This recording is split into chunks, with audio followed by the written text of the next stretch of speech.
Do you know that we are the one of the few civilized nations in the world that continues to call Alzheimer's and dementia Alzheimer's and dementia? Does anybody know what it is? What is it? Type 3 diabetes. Google it. You'll see the Mayo Clinic, the Cleveland Clinic, Kellogg University, Berkeley, National Library of Medicine, National Institute of Health. We have known that insulin resistance in the brain, which is called type 3 diabetes, is the leading cause of Alzheimer's. And then we developed this lie, this myth around Alzheimer's that people were losing their memory. That is not true. People are losing access to their memory. What does the matrix look like? Let me show you. Now, despite what you might be thinking, these two circles are not equal. I repeat, these two circles are not equal. One is in fact larger than the other. What I need you to do is determine which one that is. So, please raise your hand if you believe the blue circle is larger than the red. All right. Please raise your hand if you believe the red circle is larger than the blue. All right, very good.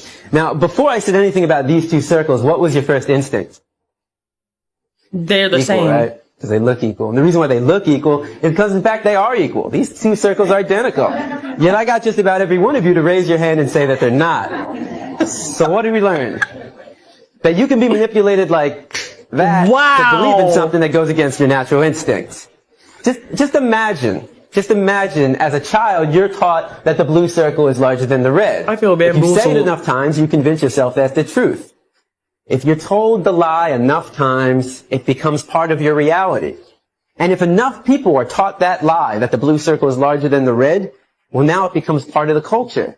And if that culture then passes that misinformation along to the next generation, well, now it becomes tradition. First of all, I'm hot because he had me raise my hand, and I'm looking foolish on here with all y'all watching me. I hope some of y'all raise your hand too so y'all can look foolish with me. But that, all jokes aside, that was real, because it's the fact that he said they're both equal, but the fact that I just threw that out there made it it made you question, and then now it had you second guessing. That's what the Matrix looks like, and I fell for it. All you gotta do, please play the 17-year-old Tupac, the interview. That's who he was. We react to he that. Was this innocent, He almost, was. dare I say, somewhat effeminate type of dude, right? Like, when you really look at that, that interview, he's a very soft person. Hold up. That's I felt like since I'm an actor, they should understand. They should have let me do it, but they didn't. And then I had a cold, so they were making me work in a freezer. And I'm really not one to be disrespected, and I felt like that was disrespectful because I asked to go, So I quit, and he told me I couldn't quit. And that even made me hyper. I'm arrogant. So when he told me I couldn't quit and we had all these customers, I chose that time to jump on a soapbox, grab my leather jacket, light a cigarette in front of him, smoke, and leave in the middle of a rush. So that was natural. That's arrogance at the top. That's, I think, I'm most like my mother. And she likes it. She'll see it in me and know it. And we clash a lot because I'm arrogant, she's arrogant. And you should see us when we get in our little attitude moves. It's like husband and wife, or it's brother and sister, but it's father, mother. It's really father, mother, and son. She's my father and mother.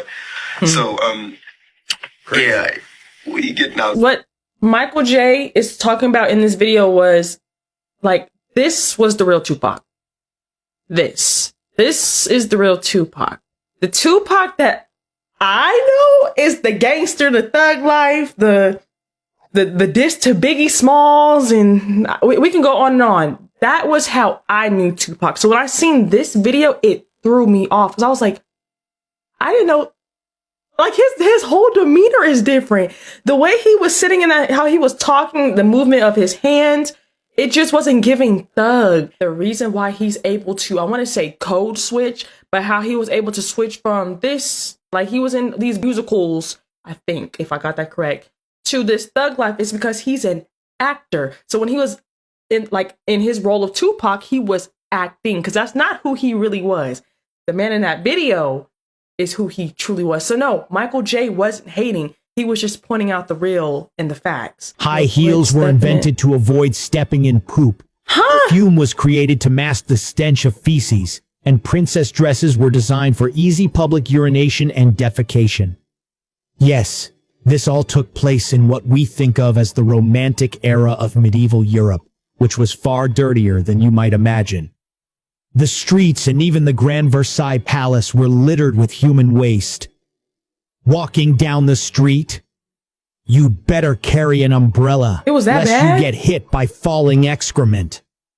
Noble women, adorned in their splendid, voluminous princess gowns, would simply relieve themselves where they stood, especially during long banquets, leaving behind quite the unsanitary scene. That's disgusting. To combat the pervasive odor, King Louis XIV of France, who wasn't fond of bathing, popularized the use of perfume to cover up both body odor and the smell of feces, making it a sought-after luxury among the aristocracy. Is this real? Additionally, Europeans invented high heels and stockings to keep their feet clean from the muck, with the tallest heels reaching up to 50 centimeters, illustrating the depth of the filth on the streets.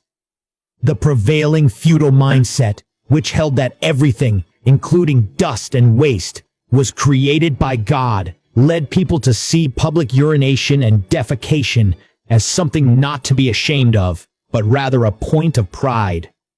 This, combined with the high population density and the absence of indoor plumbing, turned entire cities into veritable cesspools. Wow. No wonder Voltaire remarked on this era as dirty and barbaric, highlighting the stark difference between the idealized view of medieval Europe and its grimy reality. I tried to look it up, y'all. I was going to put it on the big screen and everything for y'all to see. They're not giving me anything, so I don't know if that video was fact or cap.